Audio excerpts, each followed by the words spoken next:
Laporan dari media Israel mengungkapkan bahwa pemerintah Israel sedang menjalankan program uji coba untuk memindahkan sejumlah warga Palestina dari jalur Gaza ke luar negeri. Sebagai bagian dari tahap awal program ini, sekitar 100 warga Gaza sedang dipersiapkan untuk dipindahkan ke Indonesia. Media Israel menggambarkan proses ini sebagai migrasi sukarela. Pemerintah Israel berharap bahwa program uji coba ini akan berhasil dan mendorong ribuan warga Gaza lainnya untuk secara sukarela pindah ke Indonesia, baik untuk bekerja maupun menetap secara permanen. Namun langkah ini masih memerlukan persetujuan dari pemerintah Indonesia.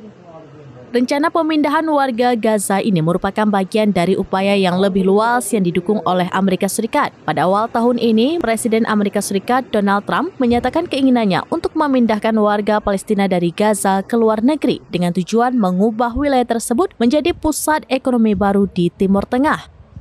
Pemerintah Israel dengan dukungan Amerika Serikat kemudian mulai merealisasikan rencana ini secara bertahap.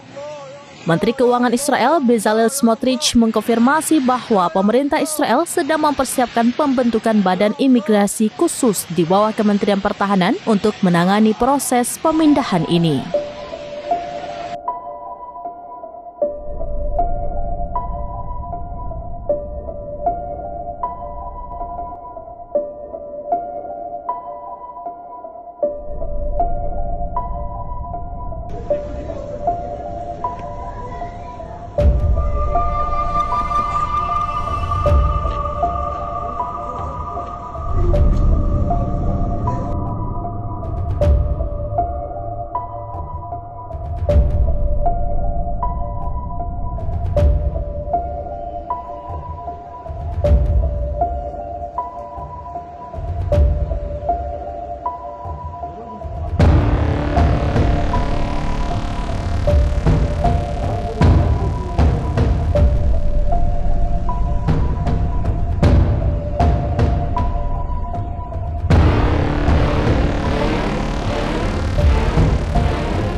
Download Tribun X sekarang, menghadirkan lokal menjadi Indonesia.